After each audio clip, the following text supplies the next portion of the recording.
दोस्तों, तुर्की 4 सदियों से पूरी इस्लामी दुनिया का खलीफा था। उनकी मजहबी क़यादत को सल्तनत उस्मानिया से बाहर की इस्लामी ताकतें भी मानती थी। पहली जंग अजीम में बरतानिया की मदद से अरब में सल्तनत उस्मानिया के खिलाफ बगावत हुई, जिसके बाद मक्का मदीना इसके हाथ से निकल गया। 6 साल बाद सन 1924 में खिलाफत का निज़ाम खत्म हो गया, जिसको अब 2023 में वापस आना है। लेकिन सवाल यह है कि सल्तनत उस्मानिया में कौन कौन से ममालिक वापस आ सकते हैं। क्या सऊदी अरब मक्का और मदीना वापस तुर्की के हवाले करेगा? क्या ये उर्दुगान और वली अहद मोहम्मद बिन सलमान के माबैन कोई मसला बन सकता है? आज की इस वीडियो में तुर्की, सऊदी अरब और उन यूरोपीय ममालिक के माबैन पैदा होने वाले मुमकिन कुशीदगी के बारे में बात करेंगे, जिसके लिए उर्दुगान ने खुद को कई सालों से तैयार कर रखा है। वीडियो की तफसील में जाने से पहले आपसे गुजारिश है कि हमारे चैनल को सब्सक्राइब कर लें, ताकि मज़ीद ऐसी मुस्तनद खबरें आप तक पहुंचती रहें। और आज की इस वीडियो को आखिर तक जरूर देखिएगा। दोस्तों, सदर उर्दुगान ने कई बार कहा कि तुर्की वाहिद मुल्क है जो आलम इस्लाम की क़यादत कर सकता है। ये जाहिर है कि जब उर्दुगान ये कहते हैं तो उनके जहन में सल्तनत उस्मानिया की मिरास होती है। सल्तनत उस्मानिया की बात करें तो ये सोवियत यूनियन से बड़ी थी, जो कि 22 मिलियन मुरब्बा किलोमीटर पर फैली हुई थी। सल्तनत उस्मानिया मिस्र, यूनान, बल्गारिया, रोमानिया, मैसेडोनिया, हंगरी, फलस्तीन, अर्दन, लबनान, शाम, अरब के बेशतर इलाकों और शुमाली अफ्रीका के बेशतर साहली इलाकों तक फैली हुई थी। ये सल्तनत मुस्लिम हुक्मरानों को अहमियत देती थी, जिसकी वजह से उर्दुगान को लगता है कि आलम इस्लाम की क़यादत करना तुर्की का तारीखी हक है। दोस्तों, सल्तनत उस्मानिया जो लगभग सन 1299 में कायम हुई थी, पहली जंग अजीम के साथ सन 1923 में खत्म हुई और जदीद तुर्की बन गया। सन 1924 में जैसे ही इस रियासत को जदीद तुर्की का नाम दिया गया, तो इस मुल्क ने उस्मानिया सल्तनत को अपने शानदार तारीख में शामिल किया, जिसको आज तमाम इस्लामी ममालिक में एक मरकजी हैसियत भी हासिल है। दोस्तों, सऊदी अरब तुर्की के साथ अपनी ये होलनाक तारीख को शायद ही भूलेगा। जब भी सऊदी अरब अपनी तारीख पर निगाह डालता है तो उसे सल्तनत उस्मानिया का दौर सबसे पहले याद आता है, जिसकी एक अहम वजह यह भी है कि सऊदी अरब में मक्का और मदीना हैं और ये दोनों उस्मानियों के मातहत रहे हैं।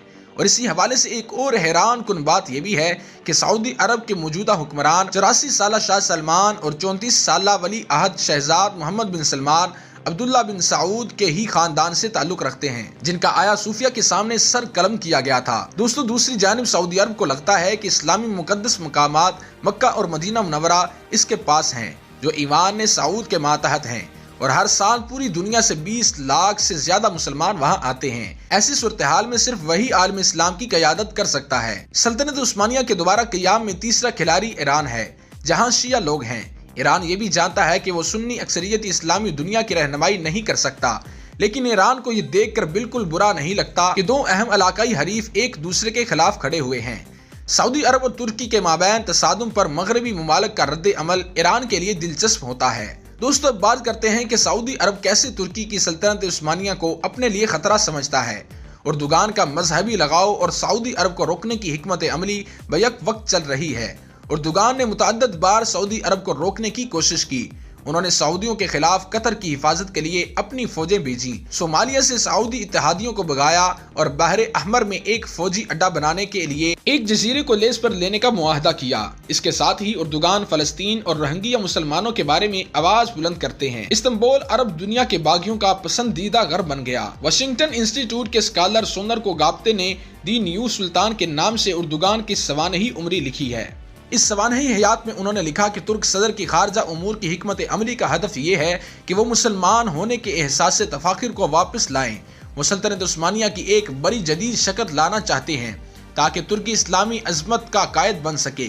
उर्दुगान की ख्वाहिश के पीछे एक तवील मासी है। दोस्तों, उर्दुगान का नया तुर्की सऊदी अरब के लिए एक चैलेंज है, क्योंकि यह मुतबादिल इस्लामी नमूना पेश कर रहा है। इससे सऊदी अरब की वजूद को खतरा है, क्योंकि तुर्की इस्लामी और जमहूरी दोनों ही है। इस सब के बावजूद ये भी हकीकत है कि उर्दुगान एक जमहूरिया पर हुक्मरानी कर रहे हैं, जहां पार्लिमान भी है, अपोजिशन भी है और सिविल सोसाइटी भी है, जबकि सऊदी अरब में ऐसा कुछ नहीं। गुज़िश्ता साल सऊदी दबदबे वाली इस्लामी ममालिक की तंजीम OIC को चैलेंज करते हुए कुआलालंपुर में एक इजलास हुआ, जिसमें ईरान, तुर्की और मलेशिया ने पुरजोर शिरकत की, लेकिन सऊदी इत्तेहादी ममालिक ने पाकिस्तान को इसमें शिरकत करने से रोक दिया था। उर्दुगान चाहते हैं कि वो सऊदी दबदबे को चैलेंज करके अपना सिक्का जमाएं। उन्हें लगता है कि OIC इस्लामी ममालिक की आवाज नहीं बल्कि सऊदी सवाबदीदी को पूरा करने का जरिया है। उर्दुगान OIC के मुतवाजी एक तंजीम बनाने की कोशिश कर रहे हैं। दोस्तों, तुर्की के शहर इस्तांबुल के जिस म्यूजियम आया सूफिया को माजी में मुल्क के सदर ने मस्जिद में तब्दील कर दिया है, इसके ऐन सामने सन 1818 में सऊदी अरब के शाह अब्दुल्ला बिन सऊद का सर कलम किया गया था। सल्तनत उस्मानिया के फौजी शाह अब्दुल्ला बिन सऊद और वहाबी इमाम को एक जंजीर में जकड़ कर इस्तांबुल लाए थे। जब अब्दुल्ला का सर कलम किया जा रहा था तो एक बड़ा हुजूम आया। सूफिया के बाहर जश्न मनाया जा रहा था। आया सूफिया के बाहर अब्दुल्ला की सरबुरीदा लाश को 3 दिन तक रखा गया था। इस दौरान सल्तनत उस्मानिया के फौजियों ने इस वक्त के सऊदी दारुल हुकूमत दीरिया और रियाज के मुफाजात में हमला किया था। दोस्तों, अगर पाकिस्तान की बात करें तो पाकिस्तान की तुर्की से मोहब्बत का ये आलम है कि पाकिस्तान में टीवी ड्रामा अर्तुगरुल ने नाजरीन के लिहाज से तमाम रिकॉर्ड तोड़ डाले। लोगों ने इस ड्रामे में शामिल अदाकारों को सल्तनत उस्मानिया की हकीकी किरदारों के तौर पर देखना शुरू कर दिया। ड्रामे के खवातीन फनकारों की पुरानी हकीकी तस्वीर देखकर पाकिस्तान के लोग बरक उठे और असल जिंदगी में उनके लिबास और अंदाज पर सोशल मीडिया पर एतराज किए जाने लगे। जब तुर्क सदर उर्दुगान पाकिस्तान के दौरे पर आए तो वजीर आज़म इमरान खान ने मुश्तरका प्रेस कॉन्फ्रेंस में बड़े फख्र से कहा कि तुर्कों ने कई सौ साल तक हिंदुस्तान पर हुकूमत की थी। जिस हवाले से माहिरीन ने भी कहा कि उर्दुगान न सिर्फ इस्लामी दुनिया की रहनुमाई करना चाहते हैं बल्कि वो ये बताने की कोशिश कर रहे हैं कि इस्लाम बेहतरीन मजहब है। उर्दुगान का इस्लामिक प्रोजेक्ट ये है कि इसमें मुसलमानों के लिए उस्मानिया सल्तनत अपने आला होने का जब तलवार, तशद्दुद और क़दामत पसंदी है। दोस्तों, इमरान खान ने उर्दुगान के साथ प्रेस कॉन्फ्रेंस करते हुए ये भी कहा था कि आपके आने से हम सबको इसलिए भी खुशी हुई है कि हमारी कौम समझती है कि तुर्की से हमारे रिश्ते सदियों पुराने हैं। तुर्कों ने तो 600 साल तक हिंदुस्तान पर हुकूमत की थी।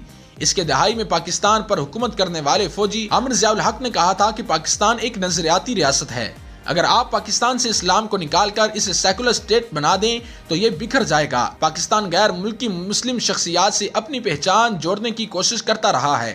इमरान खान की तरफ से उस्मानिया सल्तनत के बारे में बनने वाले टीवी ड्रामा को देखने की अपील पाकिस्तानी हुक्मरानों की अपनी पहचान तलाश करने की कोशिश का ही हिस्सा है। लेकिन ये सवाल उठना लाजिम था कि वज़ीर आज़म ऐसे ड्रामे की तारीफ क्यों कर रहे हैं जिसमें दूसरे मजहब को दुश्मन के तौर पर दिखाया गया है। उस्मानिया सल्तनत अपने आला होने का जब तलवार, तशद्दुद और क़दामत पसंदी है। दोस्तों, इमरान खान ने उर्दुगान के साथ प्रेस कॉन्फ्रेंस करते हुए ये भी कहा था कि आपके आने से हम सबको इसलिए भी खुशी हुई है कि हमारी कौम समझती है कि तुर्की से हमारे रिश्ते सदियों पुराने हैं। तुर्कों ने तो 600 साल तक हिंदुस्तान पर हुकूमत की थी। इसके दहाई में पाकिस्तान पर हुकूमत करने वाले फौजी आमिर ज़िया उल हक ने कहा था कि पाकिस्तान एक नजरियाती रियासत है।